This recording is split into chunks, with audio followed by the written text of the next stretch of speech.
Hi friends, welcome back to my channel. ఇవాళ మన ఛానల్లో వచ్చేసి సింపుల్గా టేస్టీగా టొమాటో రైస్ అయితే చేస్తున్నాను అనమాట.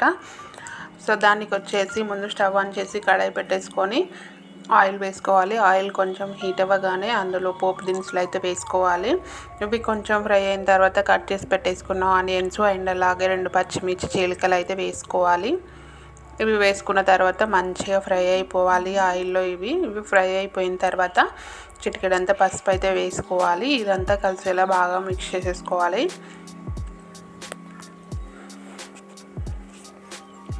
సో ఇవి మిక్స్ అయిపోయిన తర్వాత మనం చిన్నగా కట్ చేసి పెట్టుకున్న టొమాటో ముక్కలు అయితే వేసుకోవాలన్నమాట. చాలా చిన్నగా కట్ చేసుకోవాలి. సో లేదంటే టొమాటో ప్యూరీ కూడా వేసుకోవచ్చు అనమాట. నేనైతే టొమాటో ముక్కలు అయితే వేసుకున్నాను. అలాగే ఒక రెమ్మ కరివేపాకు వేసుకొని బాగా కలిపేసుకోవాలి. సో కలుపుకొని బాగా మగ్గిపోవాలన్నమాట. టొమాటో ముక్కలు అనేవి గుజ్జులాగా అయిపోవాలి. సో మూత పెట్టుకొని మగ్గించుకోవాలి. ఇందులో అయితే గుప్పెడంత కొత్తిమీర అయితే వేసుకోవాలి. ఇదంతా కలిసేలా బాగా మిక్స్ చేసేసుకోవాలి.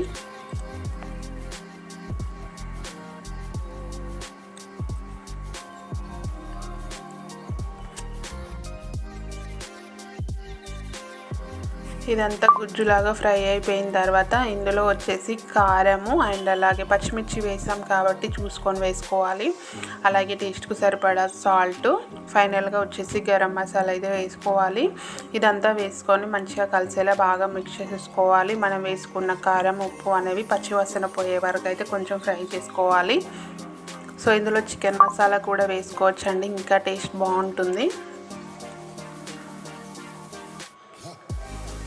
సో ఇలా పచ్చి వాసన పోయేంత వరకు ఫ్రై చేసుకున్న తర్వాత ఇందులో మనం వండి పెట్టుకున్న రైస్ని అయితే వేసుకోవాలి.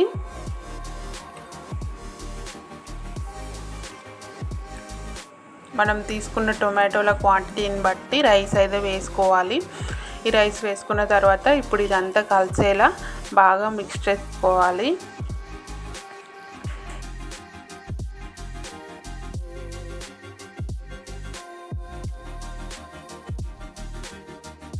సో చూడండి, వీడియోలో చూపిస్తున్నట్టుగా ఈ విధంగా అంతా మిక్స్ అయిపోవాలన్నమాట. అంతేనండి, టొమాటో రైస్ అయితే రెడీ అయిపోతుంది. చాలా టేస్టీగా ఉంటుంది, సింపుల్గా కూడా అయిపోతుంది. సో ఫైనల్గా వచ్చేసి కొత్తిమీర చల్లుకుంటే సరిపోతుందండి. సో పిల్లలు కూడా చాలా ఇష్టంగా తింటారు. మీరు కూడా తప్పకుండా ట్రై చేయండి. వీడియో నచ్చిందని అనుకుంటున్నాను. నచ్చితే ప్లీజ్ ఒక లైక్ చేసి సపోర్ట్ చేయండి. ఛానల్ని సబ్స్క్రైబ్ చేసుకోండి.